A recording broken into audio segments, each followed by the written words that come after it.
నీవెప్పుడైనా ఇలా అనిపించిందా? రోజంతా చదివాను కాని ఏమీ గుర్తు ఉండడం లేదు. పరీక్ష ముందు మొత్తం చదివినా ఒక్కటి కూడా గుర్తుకురాలేదు. అది నీ తప్పు కాదు. నీ మెదడు నిజంగా ఎలా నేర్చుకుంటుందో నీకు తెలియదు. సైన్స్ చెబుతోంది, చదవడం అంటే ఎక్కువగా చదవడం కాదు, నీ మెదడును సరైన రీతిలో ఉపయోగించడం. నీ మెదడు ఎలా పనిచేస్తుందో నువ్వు అర్థం చేసుకున్నప్పుడు నువ్వు ఒక్కసారి చదివినా జీవితాంతం గుర్తుంచుకోవచ్చు. నీ మెదడులో హిప్పోకాంపస్ అని పిలిచే చిన్న భాగం ఉంటుంది.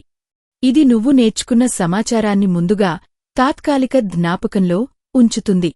కాని ఆ సమాచారం దీర్ఘకాలిక జ్ఞాపకంలోకి మారకపోతే నీ మెదడు దాన్ని తుడిచేస్తుంది.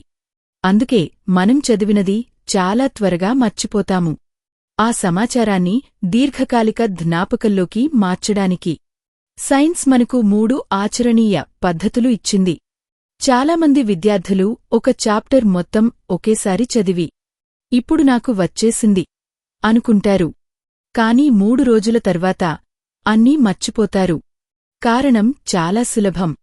మెదడు దాన్ని తాత్కాలికమని అనుకుంది.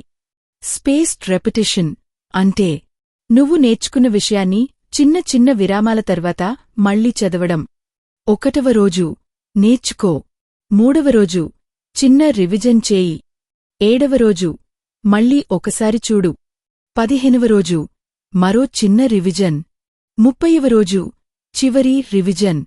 ఈ పద్ధతి నీ మెదడుకు చెబుతుంది, ఇది ముఖ్యమైనది, దీన్ని ఎప్పటికీ ఉంచు.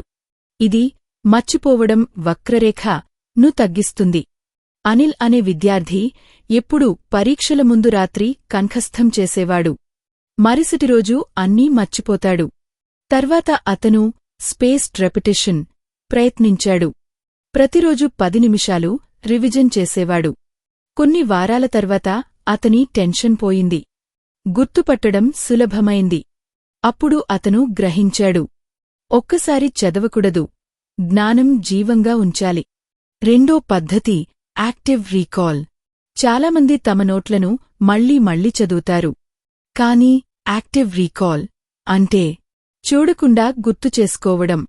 చదివిన తర్వాత పుస్తకం మూసి నీకు నువ్వే అడుగు, ఇది ఎందుకు జరిగింది? నేను దీన్ని నా మాటల్లో ఎలా చెబుతాను? నీ మెదడు లోతుగా ఆలోచించడం ప్రారంభిస్తుంది.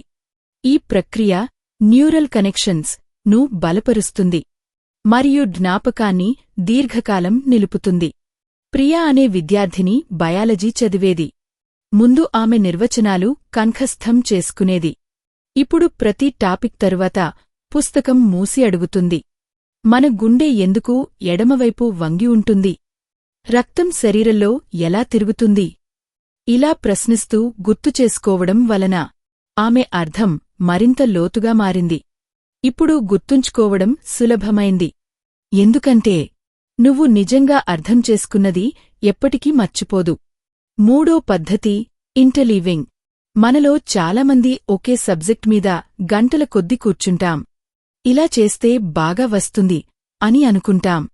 కాని సైన్స్ చెబుతోంది, ఒకే విషయం ఎక్కువసేపు చదవడం వల్ల నీ మెదడు బోరింగ్గా మారుతుంది, ఫోకస్ తగ్గుతుంది. ఇంటర్లీవింగ్ అంటే వేర్వేరు విషయాలను కలిపి చదవడం. 1 గంట గణితం, తర్వాత 30 నిమిషాలు సైన్స్, తర్వాత 20 నిమిషాలు భాష. ఇలా మారుస్తూ చదవడం వల్ల నీ మెదడు ఎప్పుడూ యాక్టివ్గా ఉంటుంది. ఇది సమస్యలను సృజనాత్మకంగా పరిష్కరించడం నేర్చుకుంటుంది. రామ్ అనే విద్యార్థి రోజంతా మ్యాథ్స్ మాత్రమే చదివేవాడు. తర్వాత అతను మిక్స్ పద్ధతి ప్రయత్నించాడు. 30 నిమిషాలు మ్యాథ్స్, 30 నిమిషాలు బయాలజీ, 20 నిమిషాలు హిస్టరీ. ఆ రోజు మొదటిసారి అతనికి చదవడం ఆసక్తిగా అనిపించింది.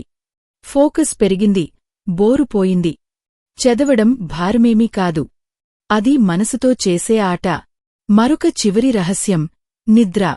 నీ మెదడు నువ్వు చదివిన విషయాన్ని నిద్రలోనే సేవ్ చేస్తుంది.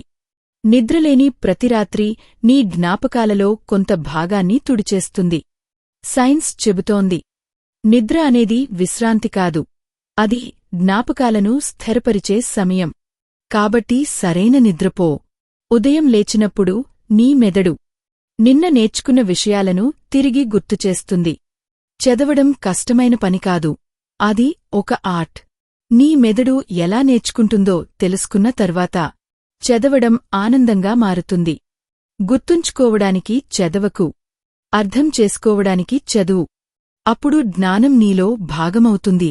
శాశ్వతంగా ఏదైనా నేర్చుకోవాలంటే ఈ 3 మాటలు గుర్తుపెట్టుకో: spaced repetition, active recall, interleaving.